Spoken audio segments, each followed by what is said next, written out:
Muito bem-vindos a mais essa apresentação, tá? E você que já me acompanha aqui há algum tempo, aqui nas redes sociais, ou mesmo aqui, até mesmo nos vídeos que nós fazemos aqui nesse canal, você já deve ter se deparado com algum momento eu falando com vocês sobre infarto. Infarto é uma doença bem emblemática na nossa sociedade, certo? Com um apelo emotivo bem importante, tá? E que, de certa forma, traz uma grande frequência também da ocorrência deles na nossa sociedade, principalmente devido aos estilos de vida. Bem, o fato é que, diante de um paciente infartado que está numa unidade de cuidados intensivos ou está numa unidade de terapia intensiva, a pergunta é o que aquele paciente está fazendo ali e por que ele está ali. Bem, se você ficou em dúvida, inclusive, sobre os temas de motivos pelo qual o paciente deve estar na UTI, você pode retornar aqui, clicar em algum ponto desse vídeo, ou até mesmo aqui na descrição, e ver os vídeos que eu abordo especificamente isso, que são as indicações do paciente estar dentro de uma unidade de terapia intensiva. Especificamente no infarto, eu tenho uma lesão, na maioria das vezes, ocorrida por uma oclusão de uma artéria coronária, uma artéria que irriga uma parte do músculo cardíaco, e essa oclusão leva à morte, à necrose de uma parte desse músculo, certo? Essa necrose ela pode ocorrer em vários níveis. Pode ser uma necrose ampla ou pode ser uma necrose parcial em termos da parede do coração. Bem, o fato é que essa lesão que levou a este órgão é uma lesão que pode ou não levar a algum grau de disfunção, mas principalmente ela pode levar a complicações. E essas complicações são o motivo ou os motivos pelo qual o paciente está numa unidade de terapia intensiva e uma unidade de cuidados intensivos. Então, todo paciente infartado, ele deve estar numa unidade de cuidados intensivos e o objetivo é monitorizá-lo em relação a possíveis complicações do infarto. Essas complicações, elas podem ocorrer basicamente em dois grandes grupos, tá? Os dois grupos são complicações elétricas e o que são as complicações elétricas? São basicamente as arritmias. Arritmias no infarto, elas são algumas benignas, mas outras são potencialmente graves.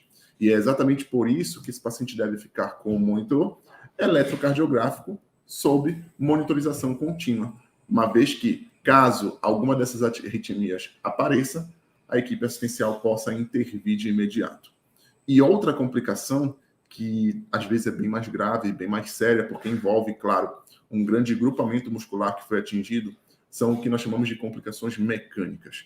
As complicações mecânicas do infarto são complicações que envolvem a disfunção em algum nível daquele órgão. Seja uma complicação até de uma ruptura, olha só o nome técnico agora, ruptura de uma cordoalho tendinha, certo? Que aí pode levar a uma insuficiência de alguma válvula cardíaca, ou mesmo uma ruptura do septo, que divide ventrículo esquerdo com ventrículo direito, e pode levar a uma insuficiência cardíaca mesmo, que é o final das contas. E também eu posso ter derrame pericárdico, que são os casos mais dramáticos, necessitando inclusive de intervenção imediata. Bem, você já percebe que o infarto não é uma situação simples, tá? E longe de ser, uma vez que é uma situação bem complexa, uma situação que requer um cuidado especial, mas principalmente uma situação que o paciente precisa estar na UTI. Mas o objetivo desse vídeo não é falar e nem aprofundar o motivo desse paciente estar numa unidade de terapia intensiva, mas sim a pergunta que fica é por quanto tempo esse paciente deve permanecer numa unidade de cuidados intensivos, numa unidade de terapia intensiva. Bem, a recomendação é que, e a gente para fazer um racional com relação a isso, nós precisamos saber qual é o tempo que geralmente essas complicações aparecem, tá? Bem, eu lembro de um caso bem emblemático que era durante a minha formação. Eu estava junto com outros colegas de residência dentro de uma unidade de terapia intensiva e tinha alguns acadêmicos. Chegou um paciente que tinha sofrido um infarto, certo? Fez uma angioplastia e esse paciente então ele foi admitido na UTI após a angioplastia, que foi feito o cateterismo seguido de angioplastia. Só um detalhe, a angioplastia é o procedimento ao qual se coloca um stent em uma artéria, tentando reperfundir aquele vaso de forma que o sangue possa ir novamente para aquela área que foi ocluída devido à obstrução, uma placa de gordura. Bem, o fato é que depois que esse paciente chegou na unidade, eu fiz o exame físico dele, examinei, conversei com ele, me contou toda a história, e eu fui então fazer a prescrição dele. Fiz a prescrição, estava evoluindo ele, E aí, os acadêmicos que estavam no quarto ano de medicina, eles chegaram lá e eu pedi para eles, então, fazerem uma história clínica do paciente. Foram lá. Os dois acadêmicos foram fazer a avaliação clínica daquele paciente. Depois de um tempo, basicamente uns 2, 3 minutos, aqueles acadêmicos voltam com os olhos um tanto quanto esbugalhados, falando: doutor, eu acho que o paciente está um pouco estranho.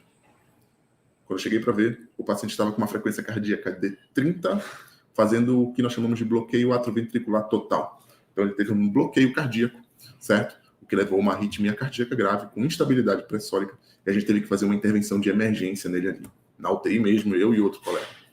O fato é que, observe que se esse paciente não estivesse na UTI, será que a equipe assistencial estaria pronto a realizar uma intervenção imediata? Possivelmente não, tá? E é por isso que esses pacientes devem permanecer numa monitorização contínua dentro de uma unidade monitorizada. No nosso serviço, no nosso sistema de saúde, essas unidades monitorizadas são as unidades de terapia intensiva, as unidades de cuidados intensivos.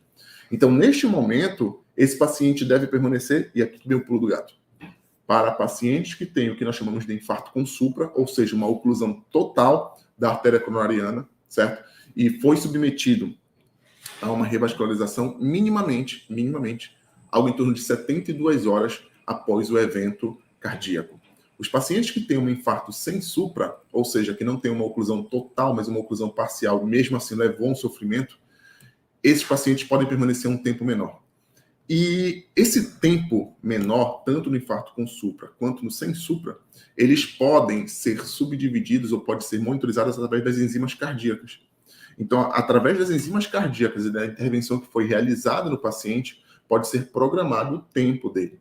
É por isso que a equipe assistencial faz um planejamento preliminar de um tempo de internação mínimo de algo em torno de 48 a 72 horas, a depender do caso e, claro, das possíveis complicações e comorbidades que o paciente possa apresentar. Lembrando sempre que na maioria dos serviços hoje, os pacientes com infarto e que têm uma oclusão documentada são tratados através de angioplastia. E angioplastia é um exame contrastado, tá? Então, se é um exame contrastado, você deve levantar aqui, inclusive na aula que eu comento aqui sobre os cuidados com o contraste. Quais são os cuidados que o paciente deve ter na realização desse procedimento. Não só isso, como é um procedimento também, ele é um procedimento que punciona uma artéria. Uma das complicações que nós temos do procedimento é a formação de pseudoaneurisma ou mesmo de sangramento no local. Mas isso é tema para outra aula. Espero que você tenha gostado. Se você tiver alguma dúvida sobre esse tema, comenta aqui, que nós estamos dispostos ou disponíveis para responder. Grande abraço.